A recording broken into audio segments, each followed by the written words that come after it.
Hi, this is a short tutorial on our lesson number 6, self-esteem and procrastination.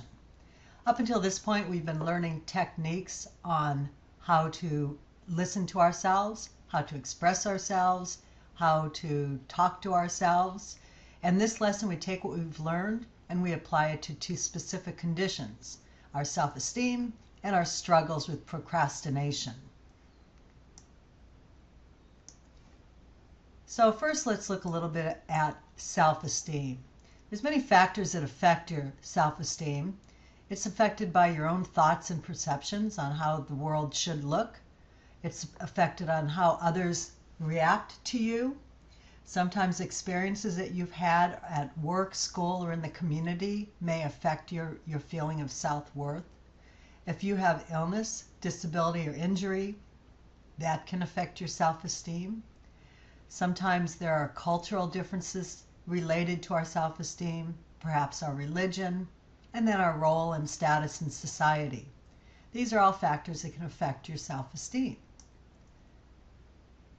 Now, there's some real positive attributes to people that have high self-esteem. They generally have a strong acceptance of their own values and principles. They have an ability to act in ways that they say are appropriate without any guilt about what others may think. People that have a high degree of self-esteem are able to live in the present. They don't dwell on the past or the future, although they do understand the value of learning from their mistakes and acting on them.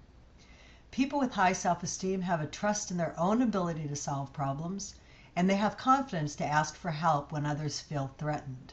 They're sensitive to the feelings and needs of others, and they're able to work towards solutions and to say if something is not right while respecting others. Now, someone that has low self-esteem might have a heavy degree of self-criticism. They may also be very sensitive to criticism and resent people that are criticizing them as well. They may feel unable to make decisions, worrying the decision that they make may not be the right one. They may show an excessive desire to please, also showing extreme perfectionism and often frustrated when things are not perfect. They may display signs of guilt, exaggerating their past mistakes. They may have hostility or defensiveness or irritability without any apparent cause. They may show signs of pessimism and negativity, and they may show signs of envy or resentment. So all those are characteristics of people that have low self-esteem. How can you tell if you have low self-esteem? Well, I think most of us can probably guess if we do, but one way to figure out if you do have low self-esteem is by taking some sort of a test. Morris Rosenberg in 1965 developed a tool which has shown very good validity. There's only 10 questions, and it doesn't take you very long to do it. Your website has a link to that site. Let's go there now and just look at it briefly. So this is his page. These are his 10 questions. And all you do is go through and say whether you agree, strongly agree, disagree, or strongly disagree. When you're done, you will click on Score Results, and it will give you a number on what you have. So that number will tell you whether or not you have a problem with low self-esteem. So take this quiz and see how you do. Worksheet 15 is one that you might recognize from the past.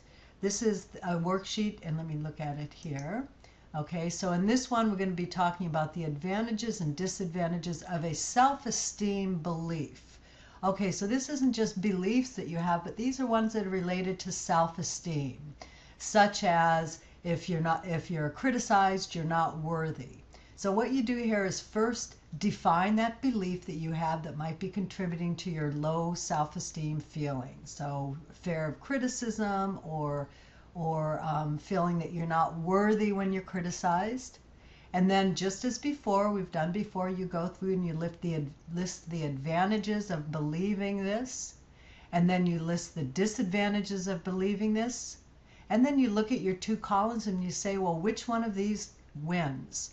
And if the advantages win, it just means you're not ready to change yet. You have some thinking to do. If the disadvantages win, then it means you're ready to work on it and you can go towards trying to improve your own feelings of low self-esteem. So then on worksheet 16, it kind of takes your worst case scenario. You've looked at your beliefs here, and in the previous one, maybe your belief was, if I'm criticized, I am not worthy. So I am not worthy, I'm worthless. That's maybe your worst case scenario. So then with worksheet 16, and let me show this to you, what you do is, actually with this one, what you do is you actually define what a worthless person is. Because we, may often say, I'm just worthless. I just can't do anything. So then you just start writing down, well, what is a worthless person? A worthless person is someone who does bad things. Well, then you have to look at it and you go, well, does a worthless person always do bad things? Is that a definition? And if that's true, could there be a person who does one bad thing who does good things too, and therefore they're not worthless if they do good things as well as bad things?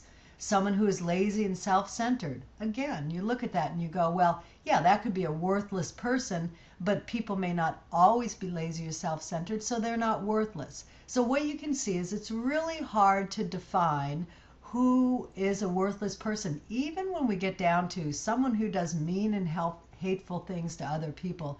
You might be able to rebut that as well.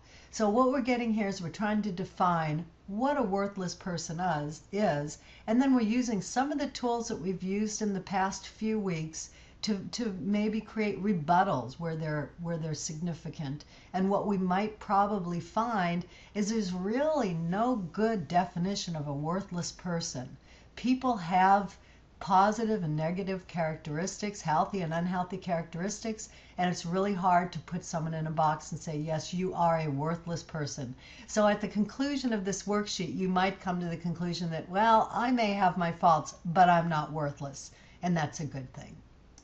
So that's worksheet 16. Next, we go into procrastination. Now, do you procrastinate? Maybe you don't know if you procrastinate. So again, we have an online site that will give us a quiz. Now, let me just show you when you get to this site some of the things you have to be aware of. There's a lot of fun things on this site, by the way. There's all sorts of tests for everything. It's relatively accurate as far as legitimate, but there's some things you need to be aware of. So the first thing you need to be aware of is you do not have to create a profile or a password to take any of these tests. You do, after you read about the test, you do have to click, I agree to use this test for personal purposes. So you have to click that, and then you click Let's Get Started. You get this screen and it's saying, do you want to save your test? Well, actually, you don't have to save your test. So I always say no thanks. If you want to register so they'll save your test, you can, but you don't have to. So I would say no thanks. Next, this opens you up onto your quiz, and you just start taking the quiz. And there's 77 questions, so it's going to take you a little bit of time, and you just go through and mark each of these with an answer. And then when you complete this page, you check next, and you go on to the next page. So it's just a continuous test that will keep going, and it will give you your different answers to whether you procrastinate. And at the end, it will tell you whether you're a procrastinator. So if you don't know if you are, this will give you a good idea of it. So this is the online quiz. Now, just as a note here, and this happened in our last lesson as well, when you look at your reading, what you will see is you will see something that is underlined, and if you're online, as I just demonstrated, that will take you to the page. If you're reading this in print, naturally, you won't be able to see the address of the online site, and you can't access it by print. Let me see if I can show you an example. So here we are in our reading this week, and let's go down to this link, and here's this link. And so if you are looking at this on paper, all you'll see is this online site has a 77 question quiz, but you won't be able to do anything with it because you're reading it on paper. So this is a time when you might want to maybe log in to your SDCE online account and go to the course website, and then you can just click on the link and it will take you to the site. All right, so that's the quiz on procrastination. Okay, next, what do you procrastinate about? So we talk in our readings about different things people procrastinate about. You may have some things that you procrastinate about. You may procrastinate about some things, but not other things. I think most people tend to procrastinate about one or two things. Some people do a lot of it. Some of us don't do that much of it. But whatever, we all have a time when we do procrastinate, and that's what the rest of this lesson is good for. Okay, worksheet number 17 helps us to identify what we procrastinate about. We identify the negative statements that keep us from doing the task, the cognitive distortions, and come up with a way to challenge that negative thought. Let's look at worksheet number 17. And this is a very similar worksheet to one we had before. But in this case, you type in, what is the task that you're procrastinating? Got to do my income taxes. That's what you're procrastinating. It's been sitting here for 3 weeks and I haven't started it. Okay, what are the negative thoughts associated with it? Oh, there's so much paperwork. I don't have everything around. I've got to gather all the other things. I'll never get it done. It just takes forever. So those are my negative thoughts associated with this task. What are the distorted thinking? Well, you can go and remember your distorted thinking. Those are down here, but probably things like black and white thinking. I'm never going to get it done. Overgeneralization, maybe jumping to conclusions. I won't be able to do a good job. Catastrophizing. I'll probably get audited when I do it, That's unfair. Why do I have to do it? Why can't my husband do it? So those are some of the distorted thoughts connected. And then you need to come up with a solution to each of those negative thoughts.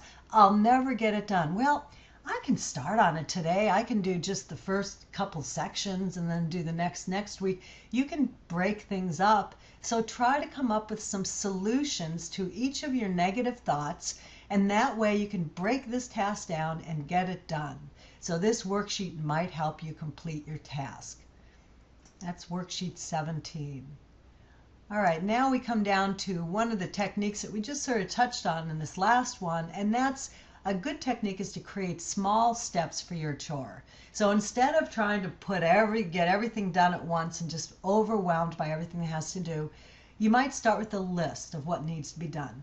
And then just start doing one thing at a time and do them in a sequential order. Or if you want, go do the things that are easiest and then come back and do other things. But definitely a list helps, and definitely doing it just one step at a time helps.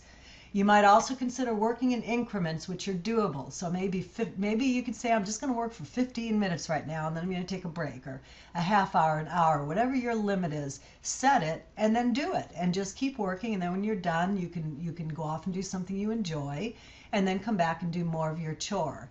So it is a good idea to make the list. It is a good idea to check off the list. Maybe take some pictures before and after. That will give you a sense of accomplishment, and to work in short increments. So that's a good technique for people who tend to procrastinate. Another technique for people who tend to procrastinate is rewarding yourself.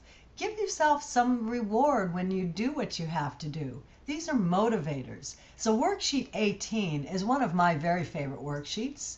It's where you start listing everything that you enjoy doing. And I started listing some of the things that I enjoy doing. And for each of those things, you give them a number from 1 to 10 on how enjoyable they are. So some of them are just minor. Like when I play a game of solitaire, I'm not exactly bursting out of my seams with joy and pleasure, but it's about a 5. It kind of gets me, relaxed a little bit. And then you say how difficult it is. And of course, it's not difficult at all. All I have to do is click the button on my computer and it's there. So it's an easy thing to do. How healthy is this? That's important too, because you want things that are more healthy if possible. But on the other hand, a game of solitaire, I don't know, maybe it should be higher than 4. It's really not unhealthy to play a game of solitaire on the computer. It just wastes a little bit of time, but give it a score. And then the purpose of this is, yes, it's good to fill in these areas, but find a bunch of things that you enjoy doing. And then when you have that task to do, say, when I get done, I'm going to, and you give a level of difficulty to the task that you did. So if you clean that entire house top to bottom and spring clean it, well, you get a new outfit. But if you clean out that drawer, maybe you get to play a game of solitaire or take a little walk outside or something. So just have this list going, find things that you enjoy doing, and do them after you've done that task. And you'll find the tasks are a lot more easy to complete then. All right, and I think that might be it. That's it. Next week we're going to talk about healthy communicating. So don't forget, we have an online class this week on Wednesday and Friday morning from 10 to 10:45, and we'll discuss this lesson and any ideas that you have on procrastination and self-esteem. Thanks for listening. Bye-bye.